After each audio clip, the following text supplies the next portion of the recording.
band and I met with lawyers today, and I'm contractually not allowed to start a show about drinking bourbon and bourbon reviews.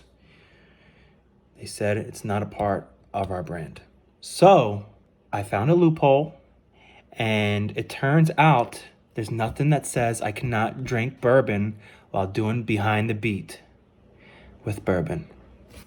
When we come down the lane, right where we're meant to be, she said, give me your heart, I'll show you the road. This is the inaugural Behind the Beat with bourbon, so I got my most limited bourbon. It's called Barrel Bourbon. It's 15 years old. So we're gonna drink it, and we're gonna break down this old car shit. Okay, so old car. Once again, just like Limbo, it is in its rawest form when you hear the start of it. This is what Ian gave me. Well, the band in general. He got the guitars down. They got all their vocals down. They gave me essentially a very clean first version of the song before I produced it. So this is essentially it. Guitars and vocals. And I got these.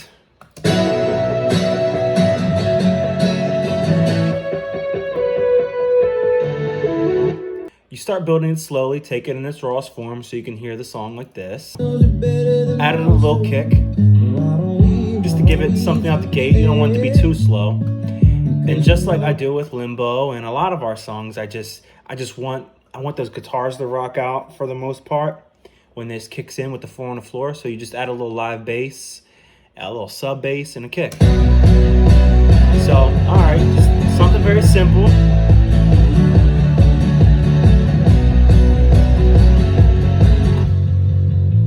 Live bass right yonder.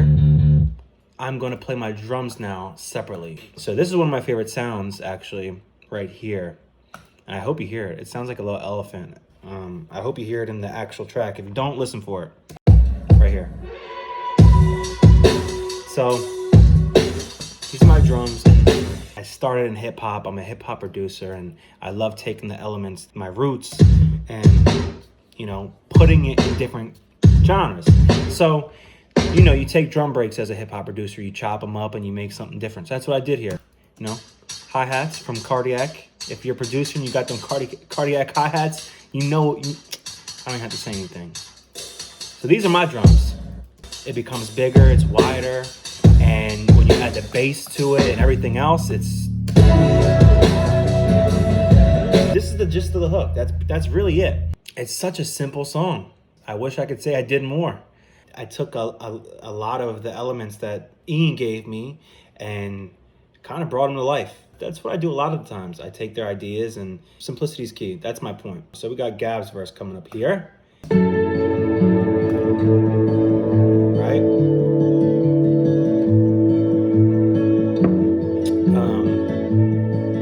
I didn't want the song to drop off. I didn't want to have that hook rocking and then, soften it up. I want to keep some sort of energy going. So I did my own guitars. Yeah, I play guitar too.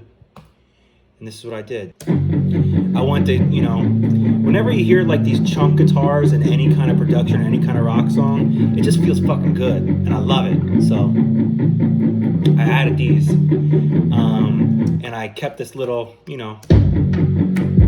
just a little shot. Nothing big, it just keeps it going. Keeps the rhythm going without overdoing it, You can still focus on Gab and her soft vocal in this moment without, overcrowding it. Also, that's my favorite part too. I hope you guys picked up on that when she says, but the blood don't flow like it used to. Sometimes it beats too hard, and I do a little heartbeat. Yeah. And then, just add a little bit more right here.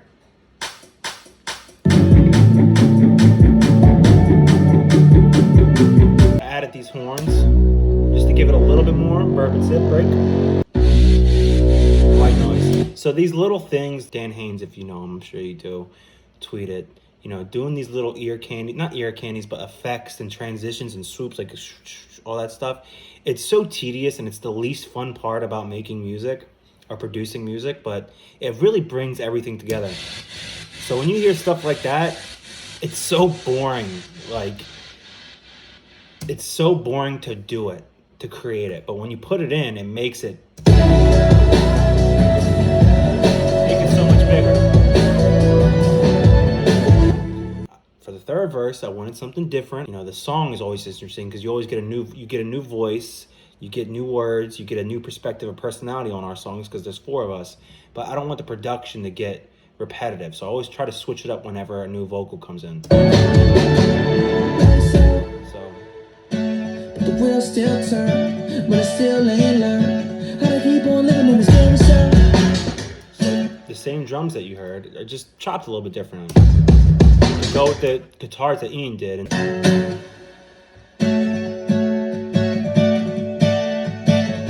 Like Lumineers, like Mumford and Sons. I fucking love those people. And you get this folky sound and you mix it with Trips' hip hop, like, you know, swag voice and our hip hop rock songs. It's such a cool blend of music. You see what I did there? It's a blend. Not to mention the owners of this company, the guys who created this, one guy's name is Joe and the other guy's name is Trip. the wheels still turn, but I still But yeah, you guys know the song. Very simple. it's more shaky nerves, and you keep on living in it. I sold my soul. You guys know how it goes. Now, once again, if you guys know me and you know our past music and our upcoming music, I'm like a massive fan of like Hans Zimmer. He's a genius. So when you hear like horns, like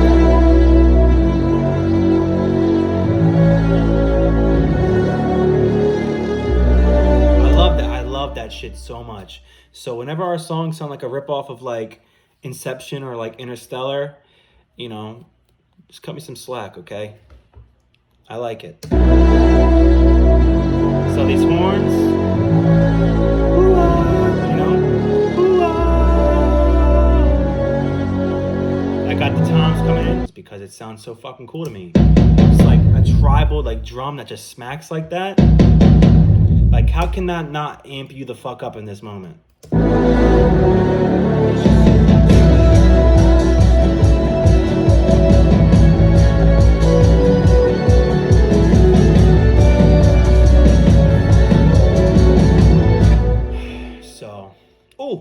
So this was the original demo that I did when I was sitting on my couch in my box just producing this back in Delaware. On my little USB mic. You don't need all this crazy stuff to make a song. Laptop, underwear, USB mic, headphones, barrel bourbon. That's all you need, man. So this is the original demo.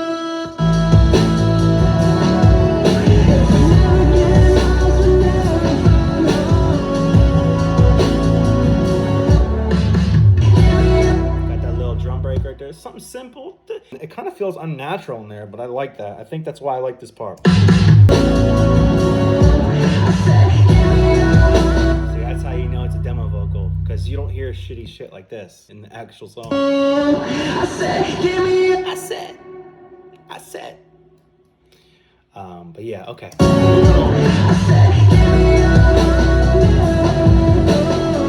All right, so this next part was actually kind of an accident when I did it. So what you do is when you're doing these drums, you would do something like this, hit Command B and see it copies it and moves it to, you know, somewhere else you want to be. As you can see, that doesn't really line up. This is kind of an evolved version of an accident that I made, this drum break. I did that copy and pasting by accident and it came out faster, more energetic like it is. So I took that and I revised it and made this. You know? A happy accident. So, man, that is some good shit. That demo vocal that you just heard, I chopped it up right here.